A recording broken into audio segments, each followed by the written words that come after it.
Hello everybody, today we are doing Proverbs 14, 2021. And the title is, we're doing today is the righteous.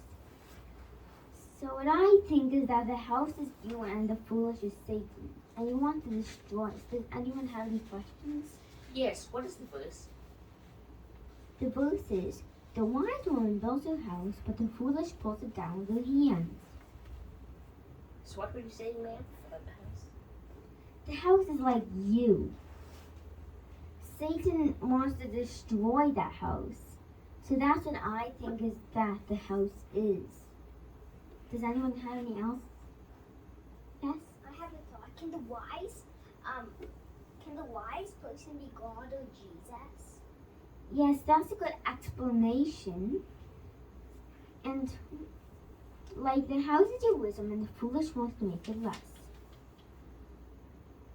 So what do you think about what's happening here? What do you mean? If you let Satan come, then he is the foolish man, and if you let Satan come, he is the foolish, and he will destroy you. But if you let the wise come, which is Jesus and God, then the wise will not destroy you. They will build you up and make you stronger. Is that correct? Yes, that is correct. Do you have any questions? How can the wise build you up? Because the wise is like Jesus. He's very kind to you. That's how the wise can build you up. It also builds up your wisdom. Anyone else have any questions?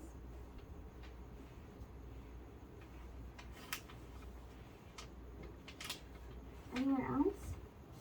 No. Does it matter if you let Satan or Jesus into your heart?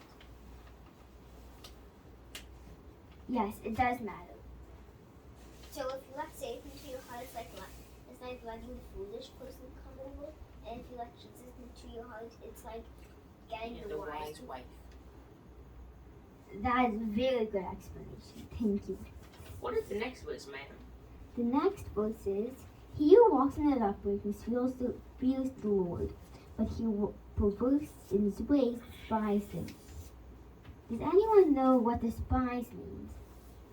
despise. To hate very strongly. Correct. And perverse? To be very wicked. To pervert the way. The law. To pervert the law. So what I have a question of perverse is like, you're perversing God. You're despising him. It's like You hate God. yes, it's like with all the wicked stuff you do, you hate God. You're getting farther from God with every wicked thing you do. Yes, that's a very good explanation.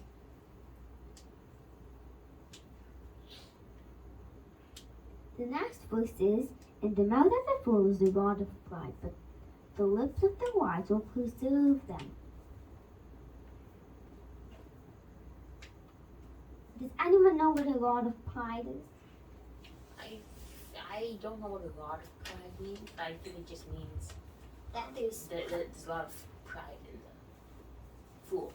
in fools' heart. Does anyone know what else a rod of pride is? A rod is something that keeps coming out, right? So maybe it's a continuous flow of pride coming out of something. That's a good explanation.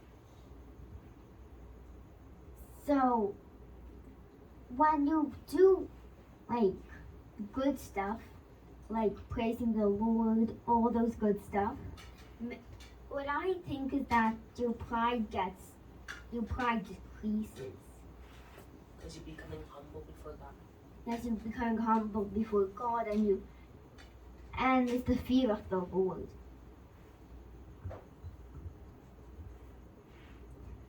And it says on the fourth verse, a faithful witness does not lie, but a false witness will utter lies. Does anyone know what utter means, yes? I think utter means that he lies so much. And yes? To me, utter means that he does it a lot. Utter means he's always lying. Whatever he says is a lie. Well, it's not all the things he says is a lie. A little of the things can be true. But if a man utter lies, then most of it will be lies. And you'll get farther away from the Lord. Does anyone have a question? What does the next verse say, ma'am? The next verse says, a scoffer seeks wisdom and does not find it. But no, yes? What is a scoffer? A scoffer is someone, yes? I remember reading in the Bible that a scoffer is proud and arrogant man. Yes, it's like someone who has lots of pride. That's what a scoffer is. The verse says, a scoffer seeks wisdom and does not find it, but knowledge is easy to him who understands. It's because the scoffer is like Satan. All the weak ones, like all the ones who does the wickedness, is easy to find. But with all the other ones, which are righteous, very righteous, is hard to find. That's what it means. And the evil and the righteous is easy for the righteous because he has wisdom. That's what the verse means. Anyone have any questions?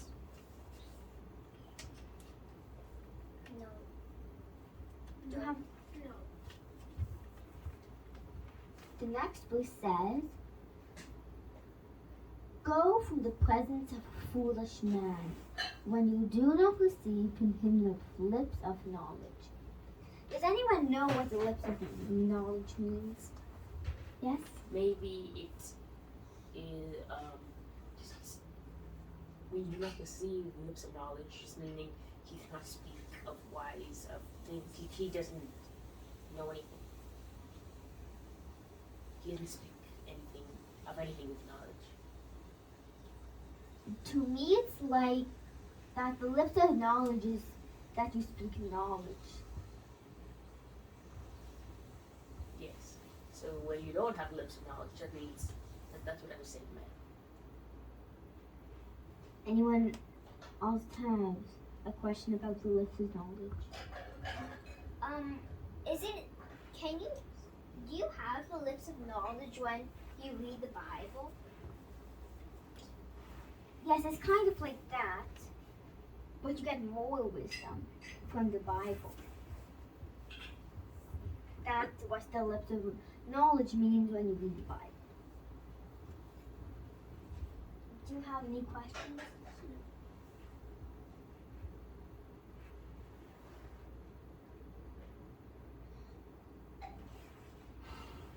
The next verse says, the wisdom of the prudent is to understand his way, but the folly of the fools is deceit. Does anyone know what deceit means? Deceit means to trick, right? Correct. Just like the seductress. You mean the seductress in last week's sermon? Yes. It also refers to that one. So, anyone have any questions? No. So is it better that you have wisdom and prudence than wisdom of the prudence than folly? Yes, it is good to have prudence. Does anyone know what prudence means. To do what's right in the sight of God. Yes. To do what's right in the sight of God. So, I would like to read the next verse, and it says, fools mock at sin, but among the upright there is favor. Does anyone know what this verse means?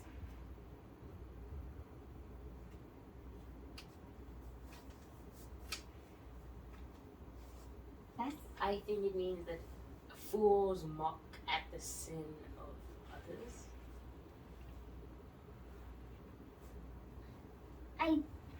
Yes, it's like full mock at the sin of others. It's like the others are the righteous and they're mocking the righteous. You mean the sin of the righteous? Those small sins of the righteous. There's no small sins or big sins. It's just sin.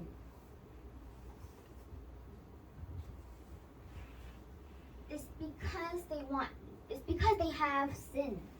They just mock. They just feel like whatever they want to do. They just mock. So the next verse says, the heart knows its own bitterness, and the stranger does not share his joy. So it means if the stranger does not share his joy, it's like the stranger does not know you. That's why it does not share his joy. Anyone else have any questions of it? No.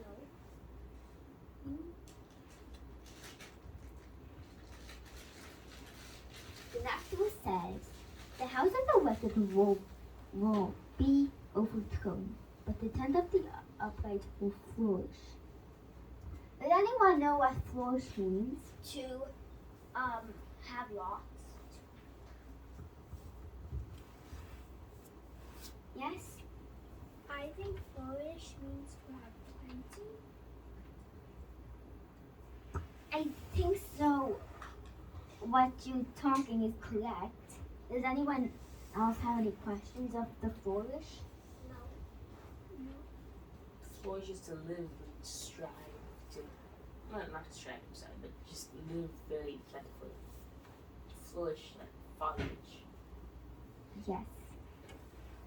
The next book says, there is a way that seems right to a man, but its end is the way of death. So, what we say here is, there's a way that seems right to man. It may be the way of money, and the way of riches, and the way of earthly things. Yes, that is also the way to hell. If you also don't believe that Jesus is your personal savior, that's like, oh, I want money, that I don't need any help because I have money. That's what they're talking about. That's how you go. That's the path of the uprighteous to go to hell. Does anyone? Yes. How can the upright go to hell? Does the upright go to heaven? I need to answer that. I think uprights can sometimes mean people who do good stuff, but they don't believe in God, and they go to hell. Yes. Just like the Pharisees. This is very interesting, man. Thank you so much for speaking.